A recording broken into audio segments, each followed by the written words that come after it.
আসসালামু আলাইকুম সবাইকে। কম বেশি সবাই ভাইরাস জ্বরে ভুগছেন। শেয়ার করছি ইমিউনিটি বৃদ্ধির একটি চায়ের রেসিপি। এর জন্য লাগবে 2 স্লাইস আদা, যা খোসা সহ নিয়েছি।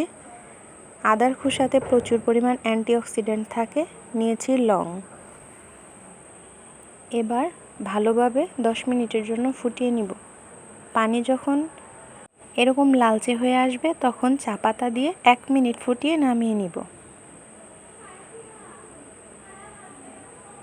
আমি এখানে ছোট ছোট করে লেবু কেটে রেখেছি, সেগুলো দিয়ে দিব। আর দিব অল্প একটু লেবুর রস। এবার 1 টেবিল চা চামচ পরিমাণ চিনি দিব। আপনারা চাইলে মধুও দিতে পারেন, চিনি না খাওয়াই ভালো। রেসিপিটি ভালো লাগলে পেজটি ফলো দিবেন। যারা অলরেডি ফলো দিয়েছেন তাদেরকে অসংখ্য ধন্যবাদ।